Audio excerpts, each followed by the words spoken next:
Let's start with a new topic which is called inner orbital complex.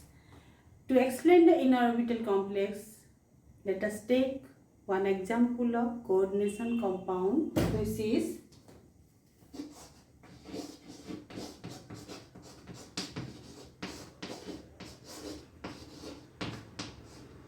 this is hexamine cobalt 3 ion.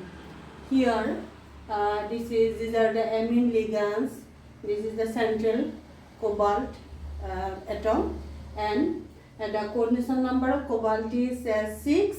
So this complex is octahedral complex since there are 6 ligands present.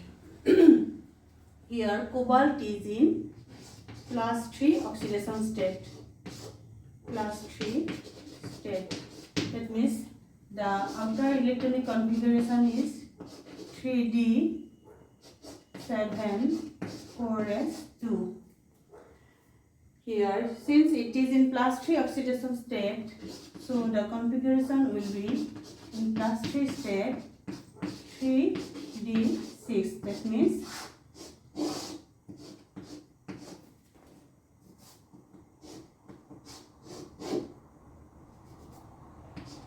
one, two, three, 4, 5, 6.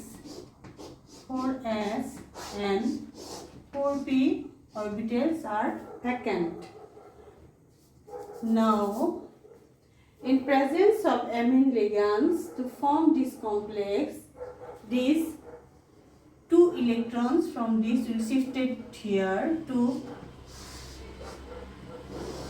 pair up the 3 orbitals. That means 2, 1, 2, 1, 2.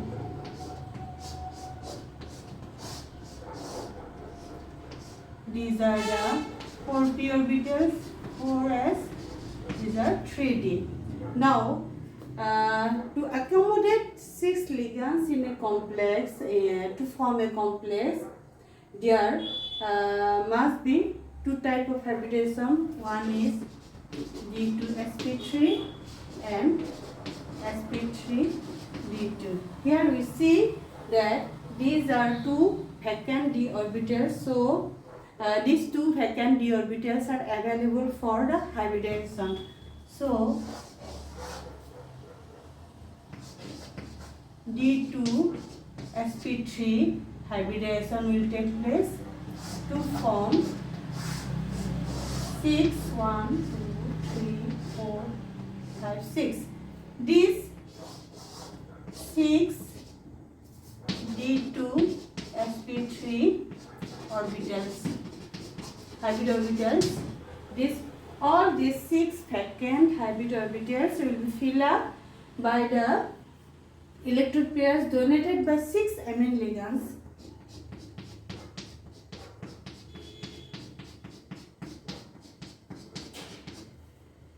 Yes. Ultimately, the structure will be like this.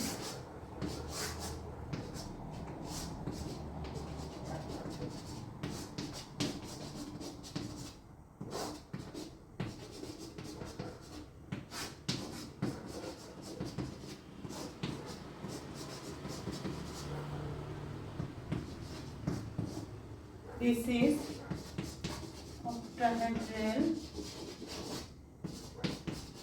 structure of hexamine cobalt 3 ion.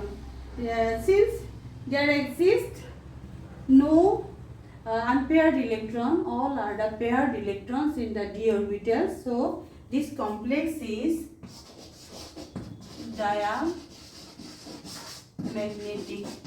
That means the magnetic behavior of this complex is diamagnetics.